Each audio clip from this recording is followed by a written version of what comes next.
You're listening to The Last Easy Mile, a show for men who know there's more waiting but aren't sure where to begin. I'm Josh Farahi. Whether it's carving out space for adventure, being a more present and intentional father, reconnecting with your physical edge, or rediscovering a forgotten skill, this podcast is about moving from stuck to in motion. Each episode explores that in-between moment, right before the leap, when the excuses run out and something real needs to begin. We cover fatherhood, work, faith, creativity, and what it means to keep showing up, especially when no one's coming to rescue you. Welcome to The Last Easy Mile. Let's walk it together. The Trailhead podcast, and it worked out pretty well. So. Nice. So, let's jump in, Keenan. First, thanks again for your time. And we had a few hiccups. You were going to be gracious enough to set us up outdoors and have the Jeeps behind you, and that would have been exciting, but you got caught up in some traffic issues, and then we rescheduled last week, and then I had noise issues, and so we finally did it. And so I'm excited to have you on, number one, because you have a really interesting story, as I've come to learn, but more than that, I love overlanding, and I don't get out enough. I don't think nobody does. No one gets out enough. That's right. I'm busy, got 3 kids, but it's part of the beauty of showing them the outdoors is overlanding. And overlanding is, I'll let you kind of explain what it is, because maybe there's people listening that don't know what the hell we're talking about.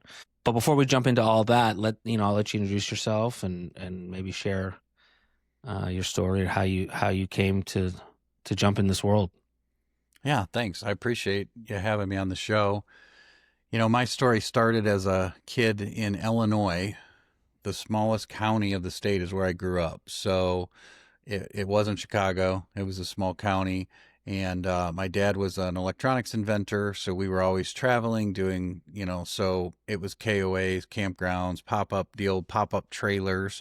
So we got to camp, but Illinois doesn't lend itself too much to, just exploration. Everything's in organized state park, or, it's not that great. So growing up there it's a great place to live. A lot of opportunities, a lot of close-knit families. You drive down the main street of the town and everybody waves at you, and your dad tells you, that's so-and-so, that's so, you know everybody. Right. So it's a cool childhood. It's kind of sheltered a little bit. So I became an emergency manager. So I ran the 8th largest county in Illinois: fires, floods, tornadoes, hazmat situations. So I did that. I was first responder, firefighter, EMT, all of that. And, did that for 13 years. It's a great career, except you're on call. You miss a lot of birthdays. You miss Christmases, sure. Every holiday. You're walking down the stairs to go to Thanksgiving, and the phone rings, and you walk back upstairs and put your work stuff on. It's a sacrifice for sure, and thanks for doing that for your community. That's not easy. It's definitely a sacrifice. You add COVID to the mix, which is something that nobody had ever seen, and I had 12 weeks of vacation by the time COVID was kind of settling down, and throw in the middle of that a pretty rough divorce. You never want to be divorced. Nobody wants that. I certainly didn't want that. So I basically went from career, family, stepkids, everything, to by myself in a rented place with no furniture, and I left with my Jeep, some clothes, and a few personal items. So I literally lost everything. So I had my career, and I thought, I need to recenter myself. I need to do something different temporarily, or at least just take a vacation. So I told my boss, I said, I'm going to take a month off. I'm just going to go. The divorce was pretty fresh, a few months before. Had a lot of great friends that said, you just need to get out, get away from the environment, not be on call, not work. So there were some events out west that I had committed to. Literally drove my Jeep, picked up a rooftop tent, installed it, and slept that night in a rooftop tent. And it was, so again, for the kid in Illinois, public lands aren't a thing. You Right. pull off the side of the road in the Midwest, you're trespassing and you're going to get That's shot. right. The farmer's going to come out and he's going to wonder why you're on his Yep. land and what are you doing here? So that was kind of a sticker shock for me. And I had a couple friends that said, you just park. And I had, mapping software, Onyx and Gaia and all these different Hmm. programs that I had downloaded and was trying to use. And my friend said, Chris and I were talking and he goes, you just park. If it says you can camp here, you just pull off the road where you're comfortable and just camp. Yeah, a lot of people who aren't from the West or don't spend a lot of time recreationally out here, they do not understand the vast amount of BLM land, which is Bureau of Land Management, and forest land we have out here that's really belongs to the public, belongs to you and I. And you can use it for, within reason, for basically whatever you want, whether you want ATV or just park on the side of the road and camp. And it's a huge blessing to have. Other countries don't have it, but I'll let you continue. Yeah. So, I mean, you're absolutely correct. So that was new to me. I finally got used to figuring out, okay, I can pretty much camp anywhere. And then it became, where do I want to camp? So I started exploring and looking for the spots. So I did that trip, 30 days. It was cleansing, life changing. It showed me that there's obviously more than being on call 24/7, Right. and unfortunately, yeah, my siblings and my family still live in Illinois, but I felt that there were better opportunities. There was more for me to just call it quits. So within 2 months of that trip, I had put in my notice that I was retiring. Wow. And 60 days later, on July 31st, I was in my Jeep driving west. And 2 hours later, after I dropped the keys to my county Tahoe off, I was in Iowa. Wow. Heading west. So I retired at 45. Luckily, I can't collect until I'm 60, but I still retired. So I left Right. all that behind and just took off on this new adventure out west. Wow. That's crazy. And then Hmm. what was your plan at that time? Was your plan at that time more adventure based, like I'm just going to go out and experience this, or or you thought I'm going to put a platform together, I'll monitor myself on social media or record myself on social media and create a following, or was that just like back of your head So or nowhere? I had created an Instagram for my Jeep because I thought nobody wants to see a middle-aged bald guy on Instagram. I'm just a guy. So I thought, maybe it's cool if I just created reels because I learned video editing. I wanted to get into more of that, but video Okay. editing's really easy. My friend Chris Fenwick's one of the best video editors in the world, and he's taught me along all these years that if you don't have content to edit, you'll never learn. You have to have something Sure. to do. You just can't Yeah. edit for the sake of editing. So I started doing reels and didn't expect anything and just did wholesome reels about the Jeep, about some of the adventures. And then that kind of has turned into overlanding with intention. And it was a phrase that I had said on one of my reels, and somebody commented and said, that's a really cool idea. What does that mean? And I go, truly, the meaning is it's intentional to you. If you're Right. going to take your kids out and you're going to go overlanding, that's your intention. My Right. intention may be different. So it's finding the destination is sometimes not as important as the journey. We Right. don't always know where we're going. I don't really like to route the entire trip. I like to just kind of go for it. I'm a planner. As an emergency manager, I'm always going to plan and have supplies. The other thing that I found in doing this overlanding thing, there are an incredibly large amount of companies that want to sell you everything. Yeah. Yeah. It's almost like a wedding, right? Right. They try to upsell and sell you every little gadget and gadget that they can do.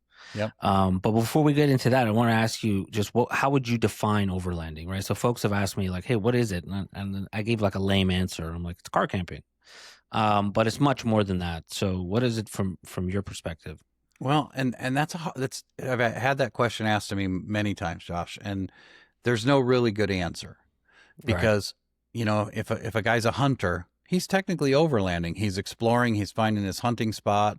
Right. It could be a rock climber. He's an overlander because he's got to get. So overlanding is sometimes the destination, but it's also the activity. So if you enjoy getting away from LA and you just want to get out and take the kids out to Joshua Tree and set up a campsite, well, you're an overlander. Yeah, that's right. That's so Yeah. I hate to define it, but it's really just the journey. Everybody's Correct. journey is different. It doesn't matter if you're driving down the 15 and you're going and finding a road that you can go on a trail for 5 minutes in a Cybertruck, or Right. you have a fully kitted out Jeep that's ready to roll and you're going to be off grid for 30 days like I did. There's no right answer because every day is different in the Hmm. overlanding space. I would say that it's different than camping because overlanding doesn't always involve camping. Okay. There's people Yeah. that just want to go run trails. They're not rock crawlers because they're going on fire roads and different things, or you take Right. the kids and you make the loop through Tahoe and you come back Right. home, or you stay in a hotel. Well, you're still overlanding. You just don't have the Yeah. camping component. Maybe you're not a great chef and you want to eat at restaurants instead of cooking. There's a Right. lot of people that don't want to That's a good cook. point. Me personally, I'm kind of a minimalist. So if I'm by myself, I'm going to cook very little because there's nobody to cook for. If I have Right. people with me, then we're going to cook. So it's hard to define. It's really just getting yourself out to experience. And I just did an Amazon Prime documentary about overlanding. I hope it was 5 days, 600 miles. We went from Nevada, Utah, Arizona, just camped every night. You had 12 Nice. different teams. I hope that'll kind of shed a light on what overlanding is. But what I found in that thing is all of us had different rigs. We all had different gear. We all had different skill sets, yet we went to the same goal and we ended up in the same place every single day. So I That's kind of cool. look at it like that. But I made a comment on the show and I said I feel really bad for people that drive Priuses. And this isn't a gas to a hybrid, so I'm just using the Sure. Prius as an example. They can't get to most of the places we go to. Right. So most of America is paved roads. You know, we have the interstate highway system. You can get across country in 40 hours. It may take me 4 hours to drive 100 miles or less. Hmm. But because I have a Jeep or, you know, people have Toyotas, I'm not brand agnostic except for Broncos. Don't care for those. But everybody else is welcome. No, I'm kidding. They're all welcome. But if you look at that, these purpose built vehicles that, you know, have been made famous since World War II with the Jeeps, Hmm. and the GIs started buying them and saying, "Okay, I can go. I know what it'll do. I used it in the war. I want it for home." That's what really started the kind of the overlanding thing. These guys, my grandfather had a 47 Willys that he took down to the duck club to go Hmm. hunting. It was his Yeah. purpose built old Willys that he Right. used to get down to the duck club. Sure. So the vehicles kind of have evolved, but they're the same purpose. Somebody built a four-wheel drive Jeep in the 40s to say, "Hey, I want to go anywhere." We're in that same kind of that circle that I'm not against people that drive Priuses or hybrids or whatever, but they're not built. They're built for fuel Yeah, they're built for the economy. road. Yeah. Yeah. And Yeah. so the overlanding community is kind of taken on, especially during COVID, when everything is closed, hotels are closed, people want to get out, they're going stir crazy. Overlanding exploded in popularity because the guy said, "Well, if it's my own truck and my own tent and I can take the kids, Yeah. we can go to a lake." So that's where it really started to build up, that we kind of reinvigorated America's, you know, the old Route 66 days where you jump in the car with your parents and it was a road trip, or the Vegas vacation or any of that stuff. So we just do it and we try to stay as far away from people as possible. But and it's not that we're introverted. I don't mind being around people. I just don't want to be around a lot of people. I want to you want to get around your core group of folks and have a really good time, but I kind of want to leave the rest of the world behind. Well, that may be the best definition of overlanding. What you just said right there is leaving the world behind, whether it's for a night, a week, or a few Hmm. hours, right? So my journey to overlanding fits right in with your kind of narrative of how it all evolved. It was COVID, and we were stuck, and I just ordered a rooftop tent. I have a Jeep Gladiator that I also bought that year, and I threw the tent on top, and we just went out and went to Joshua Tree. We went up north to the Kern, down here in California, and then I got comfortable enough that my son and I drove it all the way to Montana. Mind you, we would stop at a hotel for a few nights and refresh. Sure. Yeah, I need that. And my wife and daughters flew up to Montana and met us there, and we stayed at a hotel. But the point is, for most of the time, we're on the road and finding camping spots and so on, and fishing and fly fishing. For me, if I don't get outdoors every year in the summertime for multiple days or weeks, even, I'm just like, I'm not charged. My batteries aren't charged. So I found my way to it. I love it. I don't do it enough. To your point, it's never enough. But what did you learn kind of early on I mean, you just jumped right in, right? And Yeah. so you just stuck a tent on your Jeep, and how did you connect with the community that you have now? So what are some things you learned right off the bat, and then how did you connect?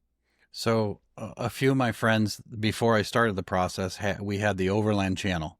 So we started a group of people. It was primarily to help veterans because the vets leave their service and they lose that sense of community. So now you have a guy that was part of the team for years, doesn't have the team anymore, and the Right. vets with PTSD. So we wanted to try to help them.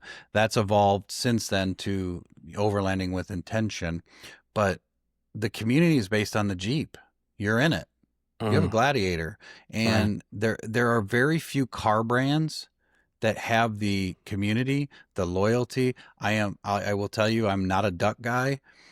I've been ducked, and they're in my center console. I don't display them on the dash, any of that stuff. But Right. if you just For look those, at sorry to this, interrupt you. For those listening, what we're talking about is the Jeep subculture, if you will. If you own Jeeps, to Keenan's point, it's definitely a family, type community. And if someone sees a setup on a Jeep that they love, one way of showing that other person, the owner of that Jeep, that you love them, is you put a rubber duck on their Jeep. Am I getting that right, Keenan? Because I'm yeah, not a big yeah. ducker either. Well, and it was kind of like a way to say, "Hey, I really like your Jeep," without being Right. creepy and going up and talking to the people. Right. So part of overlanding is the Jeep community, the Toyota community, the Bronco community. They all have their own groups. We even have events. You have the Jeep Easter Jeep Safari in Moab. So if you and your son said, "Hey, we want to get out. It's Easter time. I want to go to Moab." Well, now you're in a community because you have a Gladiator. So you already fit the crew. And you know what? I've always taken the stance, whether you're brand new at it, you have a brand new sport, a Gladiator, a Rubicon, or a built Hellcat, 700 horsepower, you're all part of the team. And that was a thing that we did on the Amazon documentary. There were folks that had Forerunners, Jeeps, Gladiators, and everything in between. There was even a guy in a 90s Suburban out there with us. And you know what? He's Yeah. welcome. He's part of the Yeah. crew. Right. And so that's the first step of the community is you get in kind of like-minded with it's kind of a natural progression because as we start modifying, I always say that Jeeps are Legos for adults. I've said that. I've said that exact thing. It is. Yep. It is a Lego set for grown-ups. I bought mine completely stock and I started researching what do I want? What is my build going to look like? And I started buying the components, building it over the years. Mine's a 2008. I'm very sentimental toward it. I know it's old, I know it's slow, but it looks brand new. Nobody thinks because I've taken really great care of it. I maintain it all the time and I do everything. But because of the trauma that I experienced with losing everything, Right. that Jeep was literally the most valuable possession that I was allowed to keep. Well, that Besides my represents a yeah, rebirth for you, right? I mean that. correct. Yeah, you can't let that So go. I'll never no matter what people always I see the guys with the brand new JLs and the 392s Right. and everything. You know what? If my Jeep will never go away because of that symbolism that it was really all I had left. Mm, Clothes, some personal items and very little stuff. And it's just stuff. I always tell people that. And that's part of the overlanding with intention. Don't buy everything that they're trying to sell you. Go out on a few trips. Figure out what you were deficient on. Well, I need a better stove, or maybe the stove that I bought, I don't need all this stuff. And that's right. where I've kind of over these last 3 4 years, I've looked at everything I've had and said, okay, well, I have to pay for fuel to carry this stuff. Yep. So you need to be intentional with what works for you. Yes, I have a fridge, a shower, a toilet, the hard shell rooftop tent. I'm not roughing it by any means. Hmm. But there's 10,000 other gadgets out there that you don't need. So our channel is really launching just to show people it's not a hard barrier of entry. You're not spending $200,000 to equip a rig. You can be like Josh and his son and buy a Gladiator, throw a rooftop tent, throw the basic supplies you guys need, figure Right. it out along the way, stop at the big box stores and go to Walmart or Target or whatever and buy stuff, because I'm sure you made a few stops along the way for things you Yeah. forgot. Yeah. And it's okay. And then after you get that trip under your belt, then you kind of do the after action and go, okay, I really could use a shower. Correct. Yeah. And I did a lot of that stuff. So we're gonna focus a lot of our journey as, here's the things that I found. We go to the Overland Expo, which are now outdoor trade shows just for overlanders. Yeah. I have been dying to go to one. Yeah. So Flagstaff is the original. So we need to do a Last Easy Mile podcast, Overlanding with Intention, meet up there. We will, or something like that. Consider it done. It's usually early in the year, right? Correct. So so we missed it this year. But there's one in Denver, Portland. They're all over now. Yeah. So the overlanding crowd is just exploding because everybody wants to get out. It kind of goes back to the olden days when, if you were upper middle class, your parents had an RV. And you'd travel the country in those RVs, and they were super expensive. We never had one of those. We had a pop-up, which was the hybrid of. But you know what? My dad passed away when I was 10 years old, so I got the first 10 years of traveling all over the country and the world with him. So this is kind of the same idea that you got to bond with your son from LA to Montana. Yeah, it's the best. And back. Yeah. That's worth the price of admission right there. Oh, no doubt. And if it's your intention to spend time bonding with your child and go on an adventure, heck yeah. And then, the bonus that your wife and daughters fly in and you now got them on the crew. That's the kind of thing that and it's the vehicle that's your daily driver. So you can literally equip a daily driver vehicle for overlanding. I drive that Jeep 9 out of 10 days. Yeah. Yeah. Mine is my daily driver everywhere I go. So you don't need to buy an RV that you're paying for insurance and it's sitting there getting lot rot because you're only driving it once a year. Our daily drivers can be built. So there's a ton of great companies out there that make the rooftop tents are amazing. Some people take them off. Mine stays on all the time. It's ready to go. Starlink in motion. Everything's there. So, and the other cool thing with COVID is now people can remote work. Yes. So the van lifers, you see the guys with the Sprinter vans, that's more of a commitment, but it's the same thing. We're all just going out. We're exploring different places. You tell your son to pick a spot on a map and you drive there. Yeah. That's right. Overlanding. That's overlanding. So that's a good place to kind of, pivot to a little bit, is selecting location. So, there's so much out there. I think there's a couple 100 million acres of BLM land. I may be misquoting that. And then that's not even including the National Forest Service and then the national parks. How do you go about picking your next adventure? Because look, I guess you can go and you can go to a campsite, reserve a spot, and that has its own charm.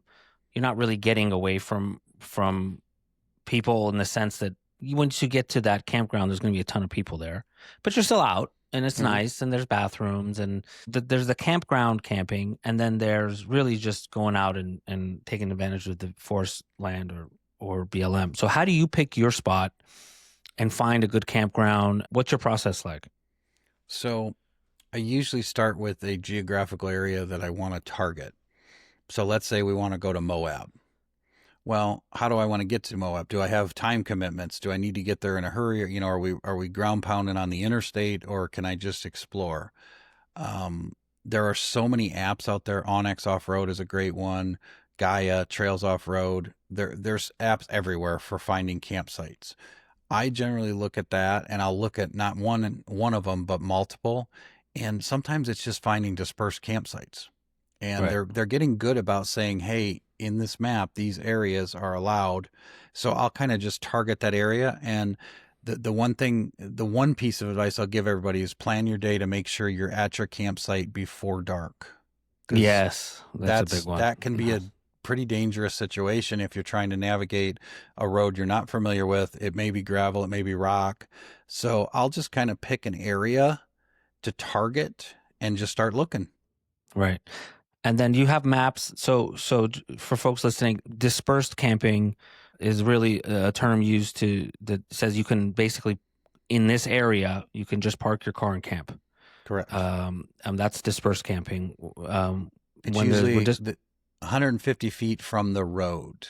That's right. So Yeah. you want to make sure that, and that's where those apps and the mapping programs, even Google, come in really handy to say, okay, are we legal? Because you don't want to get the dreaded 2 o'clock in the morning knock from a park ranger saying, hey, you set your camp up, you spent all this time, Yeah. and you're in an illegal area. Generally, they're pretty cool and say, hey, sorry, if you're apologetic and polite, they'll let you move in the morning, but sometimes they don't. If you're and you never want to block the road. So you have to remember, when we're dispersed camping, you have to be respectful that other vehicles are probably going to drive by. Right. You may wake up with a vehicle right next to you. There's no reservation.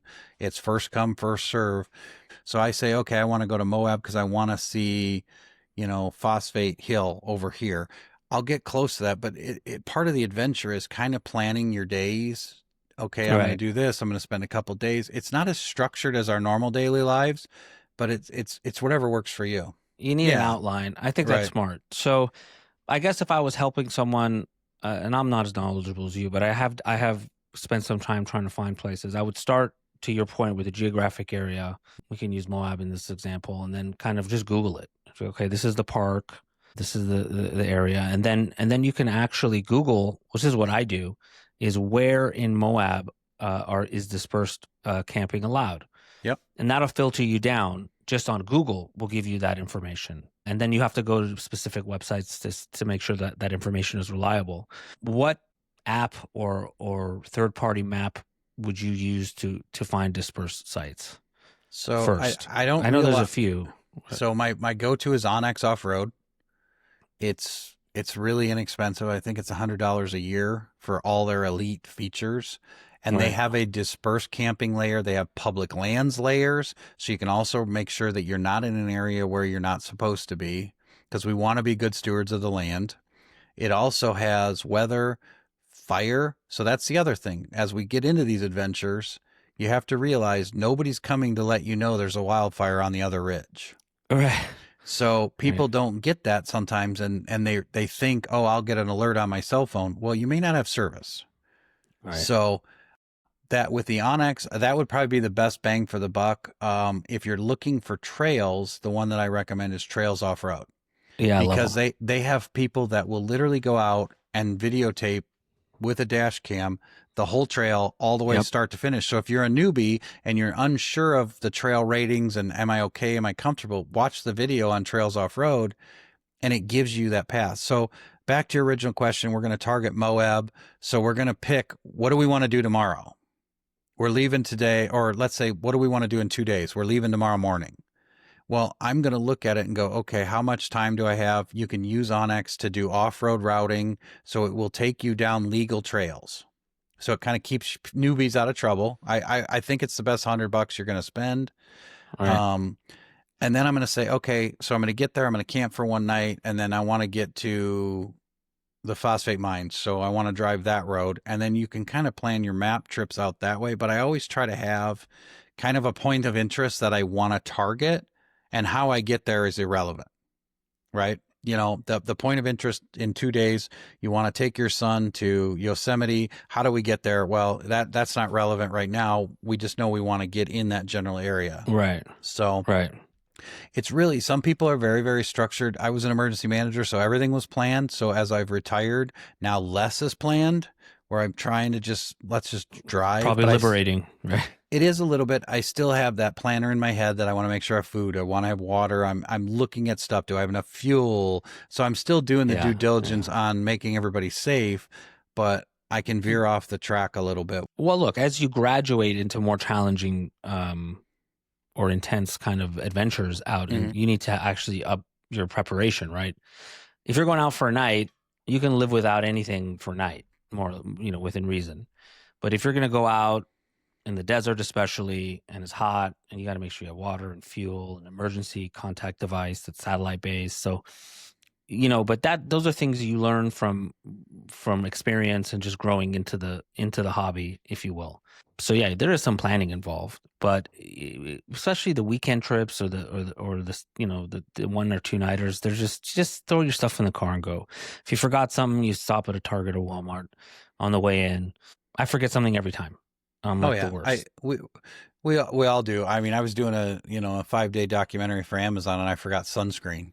Ah, And I'm working on my Jeep doing winch stuff. My back of my neck was starting to burn, and I ended up on the second day. I'm like, I need to find somewhere, and the only thing I could find was like a Family Dollar, but it worked. I got the yeah, sunscreen, and yeah. I survived. But and that's the thing. Some of us, like my vehicle, I could literally in 10 minutes be ready to roll out. Right. Everything's pretty much in there. It's always kind of set up. I tell people if you have the space in your garage, take a shelf and write camping and throw all your gear on a shelf, have it ready to just toss in the Jeep, go and just have a great time. And if again, nothing's fatal. If you forget your fire pit, well, oh well. That's the other thing we need to be mindful of with all these fire restrictions. Gas powered fire pits are like my number one topic because a lot of times you can't burn wood.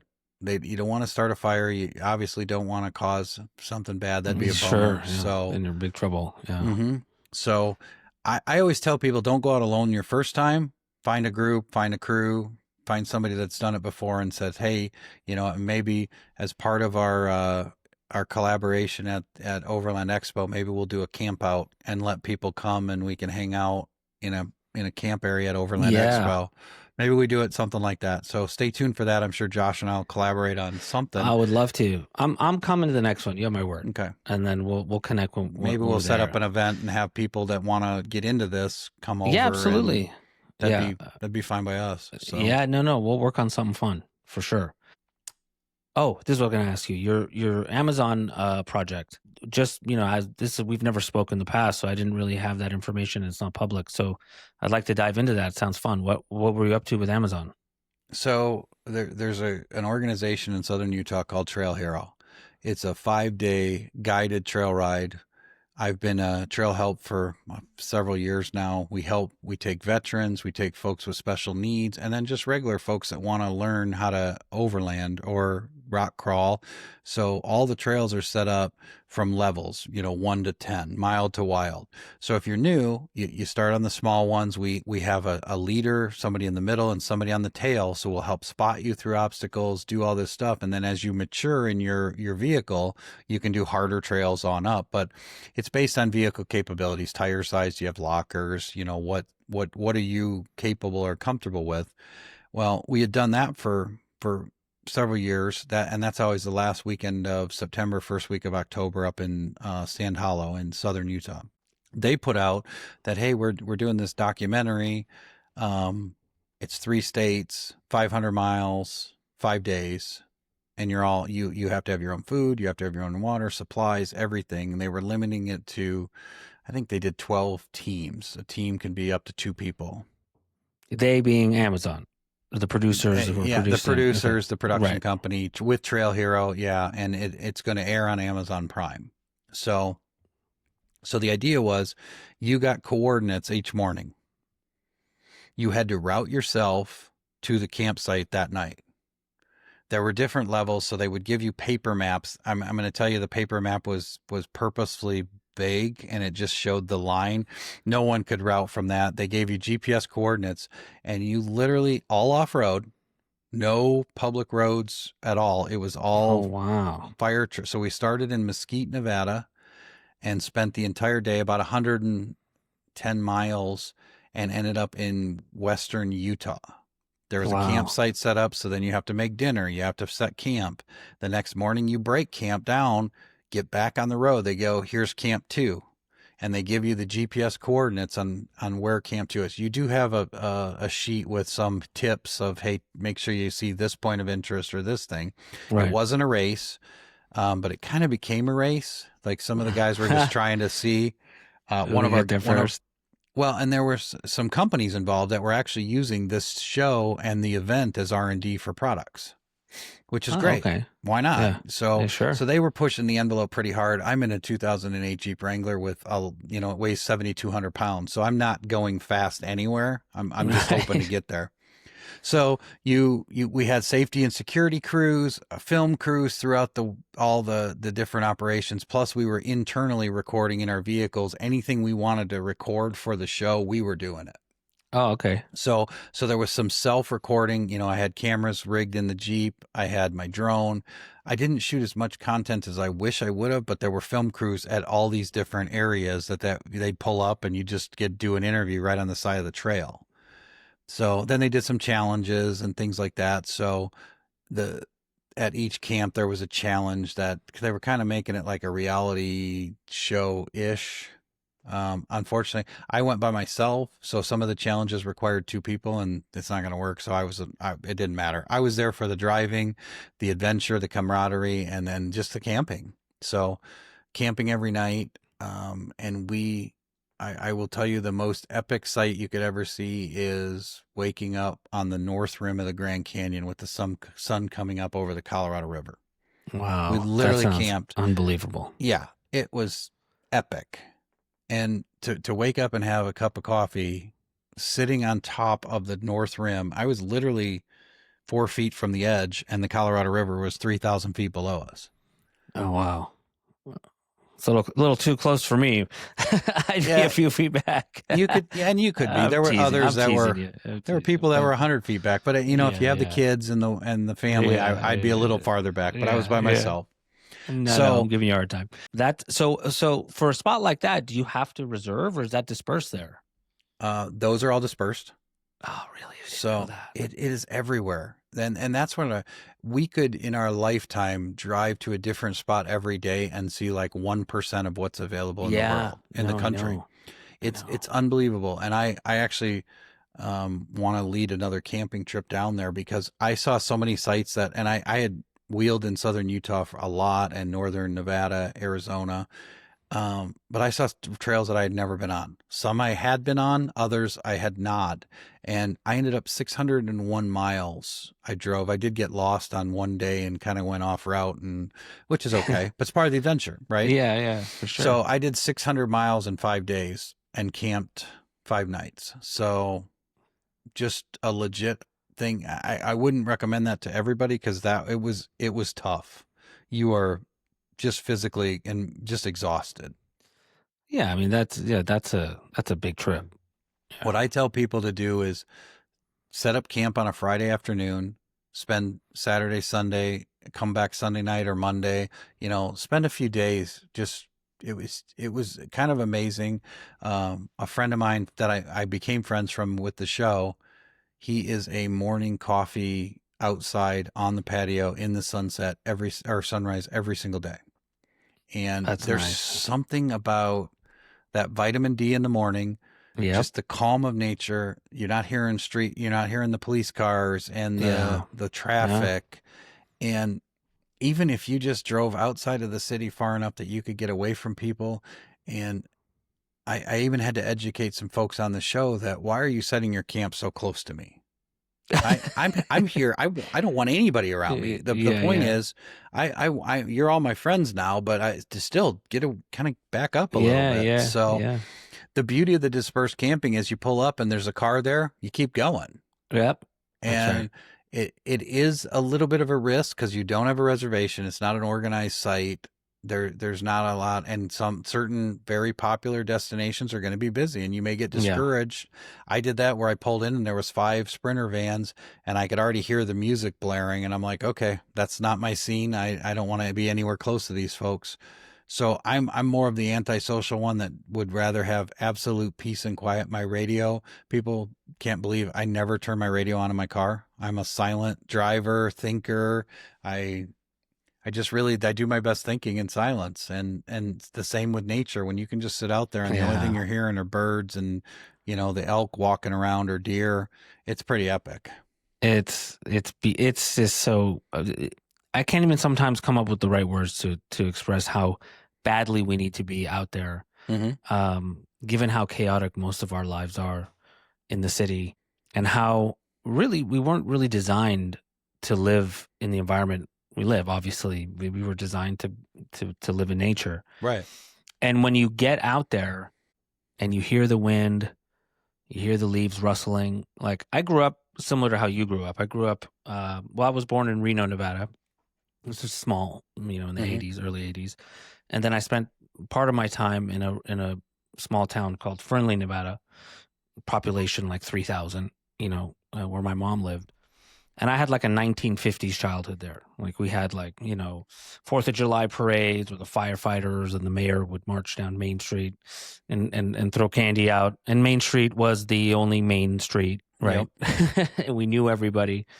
And so I took it for granted when I would spend time outside, how fresh the air was, how much, adventure I could get into just walking outside the house with rivers and creeks. And then, fast forward, you're an adult and I live in, West Los Angeles. Again, none of that. My kids don't have the benefit of any of that. And so, when you get out, there is this, it's like a vitamin or an injection of peace and tranquility. It really changes you. I've gone out with people for the first time who haven't been outdoors, and it's transformative. They're like, I can't believe, it's so nice here. The air is so fresh. I'm like, yeah, you can. This is all available to you at any time. You just get in a car and go. Well, you're 100% correct. The county I grew up in was 5,000 people, the whole county. So we had the fresh air. We could ride our bicycle the 6 miles to grandma's house and back. I mean, it was kind of crazy.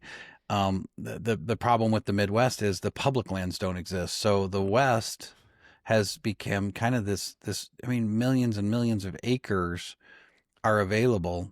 And I will tell you that 30-day trip, my first overlanding trip, it scared the heck out of me. I was scared. I didn't know what I was doing. I bet. I just had, but eventually that calm comes over you and you go, okay, you got this. You made it through the first night. Now what's next? And what's the next challenge going to be? What's what's your next obstacle you're going to climb? Okay, well, did a trail ride and I'm on the side of a mountain and I had all 4 seasons in the same trail ride, from rain, snow, mud, ice, hot weather, everything around Prescott, Arizona. And then I ended up in this little town. I don't know. You may have heard of it. It's called Sedona. It's kind of like this little town. So there is so much dispersed camping around Sedona. And I can't say I'm into the energy and all that stuff, but I can tell you that I've never felt more calm than when I woke up in Sedona with the red rocks and the mountain. There's something to be said for it. I'm not really in tune with the energy thing that people say, Sure. That's something I need to work on, but I definitely felt more calm just out in that area. And you're right next to the city that you can go into, and it's tons of tourists and all this stuff. But just a couple miles outside of town, there's a Sprinter van here and a Jeep over here. And I found this spot and just pulled over and kind of staked my claim. And I wasn't within 100 feet of anybody. Right. For a couple days. I bet the stargazing out there was pretty remarkable too. It was, and that's the other thing. You had the last guest with astrophotography. That goes hand in hand with overlanding, because generally when I'm out, I love New Mexico for astrophotography. I'm not really good at it, but I certainly would like to dabble, or just lay there and look up at the stars and just capture it in real time. And that's something, the kids are so into their devices and talking to their friends, and I am sure, and correct me if I'm wrong, but when your kids were with you guys, the phones kind of became second. Yeah, to absolutely. The adventure. Every time I do take them on an adventure, that happens. But it's a natural thing. You're not telling them to put them away. You're not telling them to get off their phone. As soon as you immerse them in that nature, that's right. I don't know what it does. I'm not a psychologist, but I can tell you that they're not so worried about what's happening on the internet. They're worried about what's happening with their family right in front of them. So it's kind of like the olden days of kids going to, families would go to summer camp or just take them out. Overlanding is the next summer camp for adults. For kids, it's beyond like incredible. I mean, my son turns into like a farm boy when we're out. I mean, his pants are all muddy. He's pulling crawdads and fish out of the creek or whatever. My daughters too. I have 2 little girls, and I'm starting to take them out as well. And so, absolutely, for kids, it's just incredible. What I like about overlanding, to your point about astrophotography, and I think you're referring to Fraser Kane, who was on. He's an astronomer journalist, I believe. But he did talk about taking photos with the telescope and how you can get out there. But to that point, what's great about overlanding is, and we touched on this earlier when we were talking, it's really just it, it's just going out. So if you're a fisherman and you want to fly fish, like I love fly fishing, I'll just take my Jeep out, park it next to a river somewhere, and my son and I will go fly fish. Hmm. If you like, rock climbing, not in your Jeep, but with your hands, you can go out, camp, and rock climb. So it's an adjunct to some passions you already love, and it gives you access to a lot of places you wouldn't otherwise have access to. For example, with fly fishing, you know, all the major rivers that run through all these towns that are tourist. They attract a lot of tourists. So Aspen or Jackson Hole or whatever it is. You're fishing rivers with thousands of other people.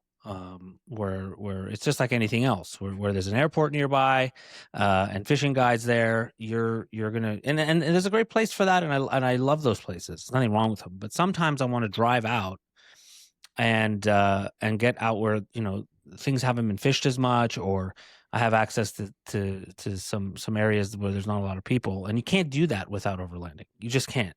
Right. And so to that point, do you guide? So one space that I see is kind of missing, and maybe I just haven't found it in overlanding, is are guides that can take you out and put you on the right trail for 3 or 4 nights.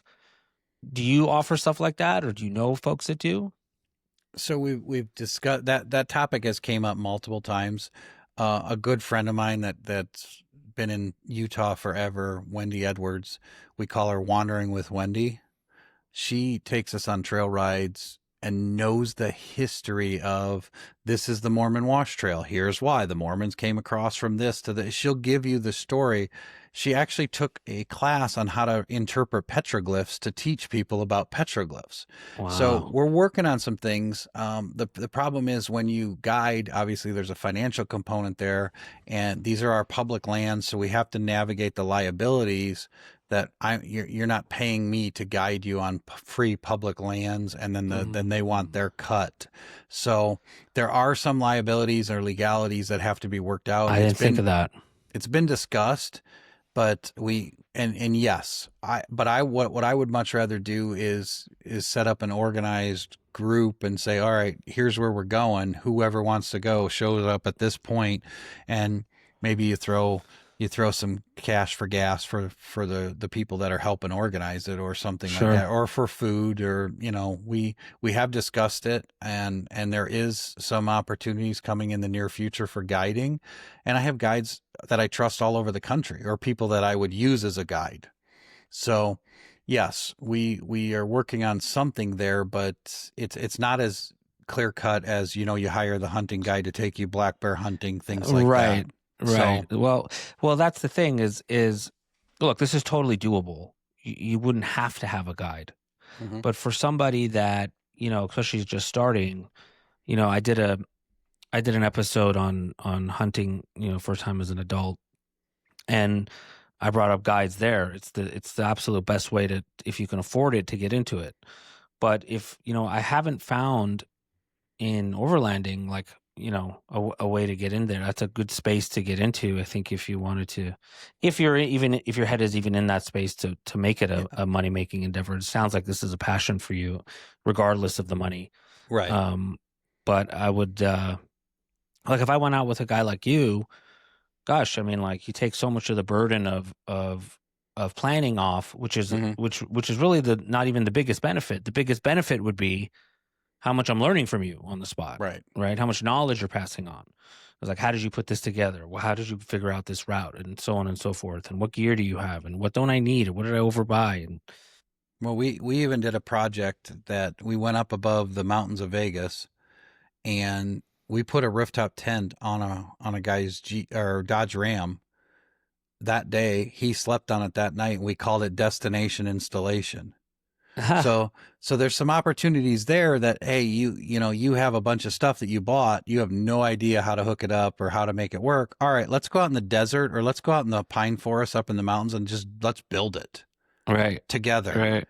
So there's some opportunities there too. We're still kind of fleshing out different ideas on what makes sense, but the destination installation would just be epic. That, oh, you don't have a rooftop tent? All right, we'll bring one and we'll put it on, or you have it shipped to us and we'll help you put it on and show you how to use it.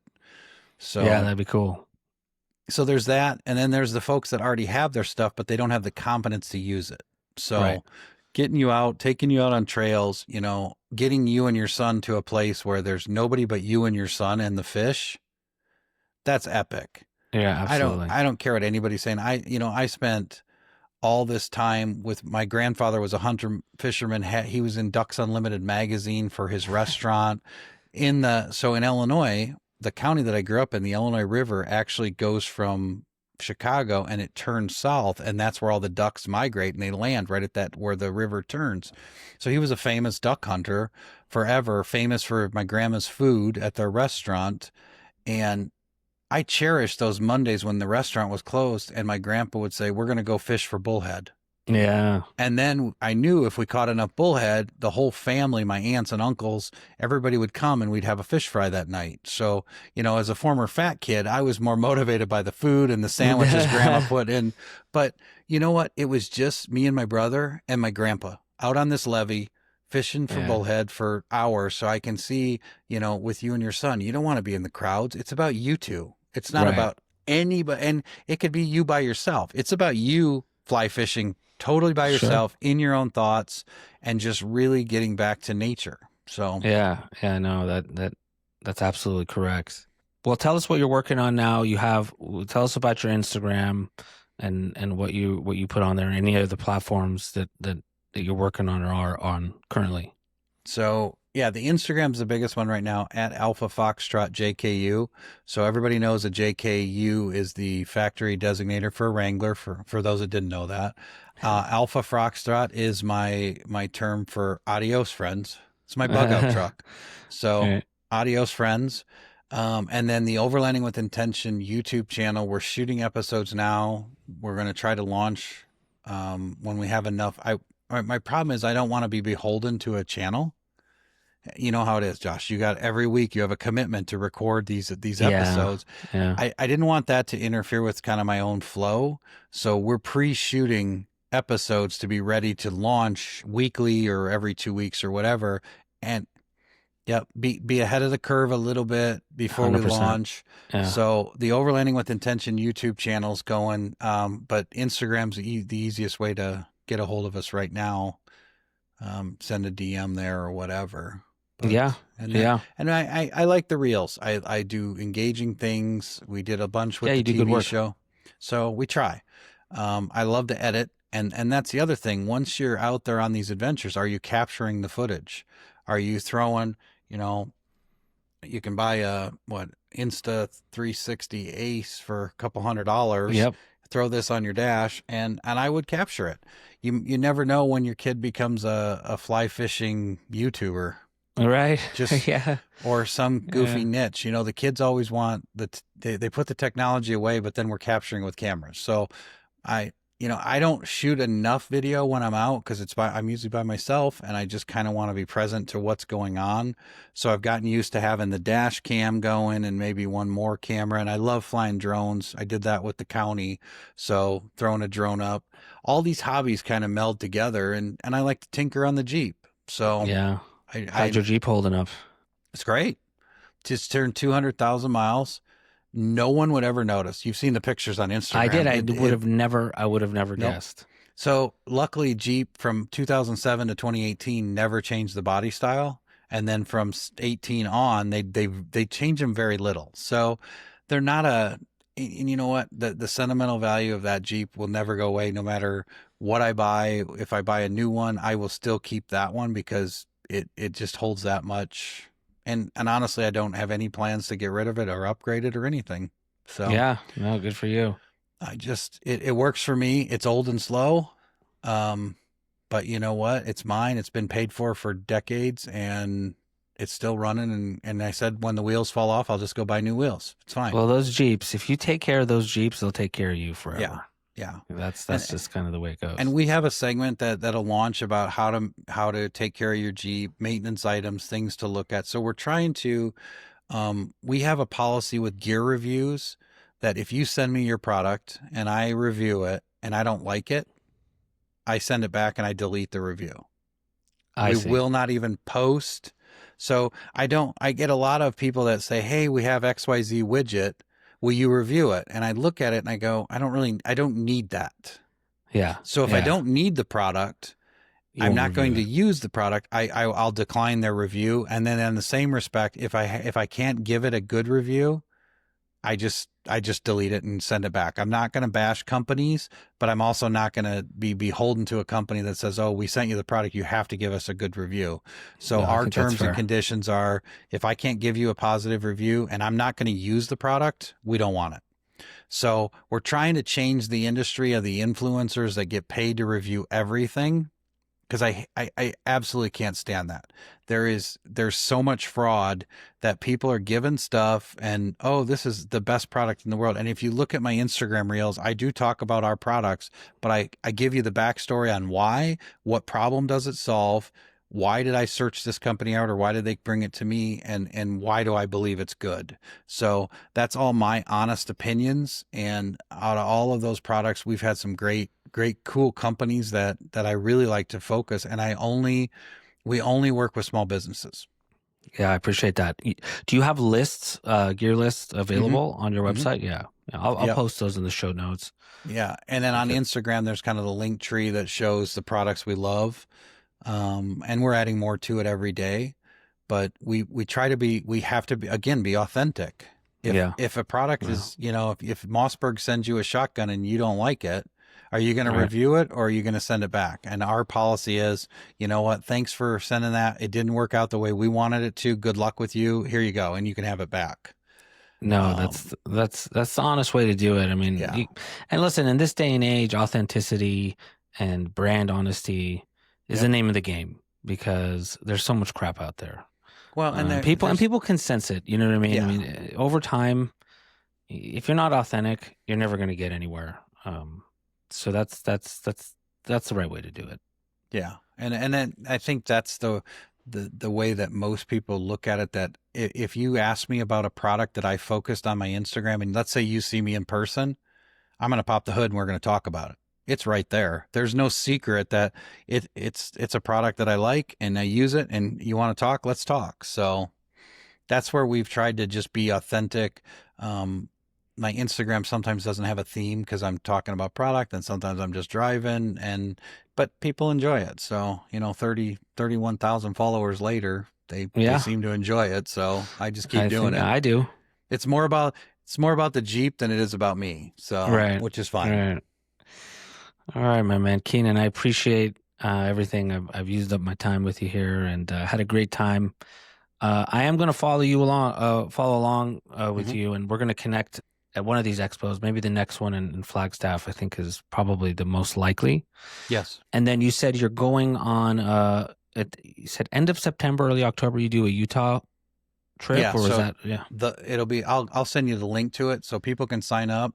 Oh, The Trail Hero, there's a concert, there's all kinds of stuff. It's literally $50 per trail that you want to run. So it's not expensive. and how for many days is it It's potentially, up or to 5. up As to many 5? as there's 5 total trail days. I'm doing 4, I believe, and taking a day off. And then we'll have a vendor booth because they're going to have all the cast members set their rigs up and talk to people, because I hope they're premiering the Amazon documentary around that time. And do you know the name of the documentary? I don't. You don't. Okay. They haven't even Maybe given us the trailer this yet. show won't air for another few weeks. Okay. So if you do get it in time, Yeah, then I'll get it to you. I could post the link on the show notes for folks to check it out. Sure. I may join you on that one too. Okay. I need to see. The thing is, I got to get plugged in with a group. Mm-hmm. Bring your kids. That's the key, because doing it solo is nice, but it's also, more work. We know when you plug into a more seasoned group, selfishly, I have to do less work and I can just come kind of learn from you guys. And that's the idea, right? Well, and that's the beauty of Trail Hero. You start this year and you're doing some of the beginner stuff, and right. even the beginner stuff is a little hairy at times, but you have spotters that jump out. You have people with winches. We're not leaving anybody behind. And that's the point. So I like the tail gun position. That's the last person on the trail ride. Okay. So there's a lead gunner, a mid, and a tail. I'm the tail. So I'll give you an example. We were on a pretty simple trail ride that literally drives over the top of a waterfall called Tokerville Falls. Okay. You can park your Gladiator on top of a waterfall and take pictures of it with the water underneath. We had a person right at the very beginning. He blew a radiator cap. Something happened. He luckily had another vehicle with him, so he jumped in with those folks. But as we came back out of that trail, I, as the tail gunner, had to wait with that person to make sure we had a tow truck coming, parts coming. So you're never left behind. Right. Anybody Right. that comes on our Trail Hero trails, you'll never be left behind. We have safety crews. We have people to help get your vehicle towed, get it repaired, whatever. So it's the barrier to entry is great because you're not going to be stuck with your son going, "Hey kid, I don't know what we're going to do." Yeah, that's right. That's right. We got That's you. right. And then day 2, 3, you pick what you want to do based on the days. And then next year you say, those were pretty easy. I really enjoyed them. I want to do them again. Or, hey, let's bump it up a little bit. So you're building your comfort level, but you're within a group of 15 to 30 other vehicles. Right. They're That's talking on the key. radio. They're Yeah. giving you tips saying, "Hey, Josh, watch it. When you come up over the top, make sure you're turning to the left because there's Right. nothing on the right." So that's more of the Trail Hero is more rock crawling with a little bit of overlanding, but it's a good way to learn the capability of your rig. Yeah. Yeah. I haven't pushed it with the Gladiator Okay. a little bit, but You I haven't could- pushed it I- if you haven't been to Southern Utah yet. So No, I haven't pushed it. So I'd be interested to see how we do up there. Okay. I may take you up on that. I may swing back down. I may even bring my oldest daughter. She's old enough to tag along too. So that would But be everybody's fun. welcome. I mean, we Yeah. have people that bring toddlers. I think you and I are going to probably meet a few times because I love overlanding and I need a guru. I need someone to help me out. So I'm going to lean into you a little bit in that way. Absolutely. And maybe we'll have you back on, and we'll do one of these out in the field. Okay. And we'll go over your Absolutely. Jeep and what you've done to it, and even if it's just a bonus episode on Keenan's rig and tips and tricks for getting out there. That would be fun. Well, thank you, brother. I appreciate your time, and I'll see you out there. All right. Sounds like a plan. Thanks for walking the last easy mile with me. If something in today's episode moved you, good. That means there's still something alive in you worth pursuing. But don't let it end here. Send the message, try the thing, start the shift. If this episode helped, like, subscribe, and share with someone else who might be feeling stuck. You never know who needs to hear exactly this. I'm Josh Farahi. Until next time, keep walking.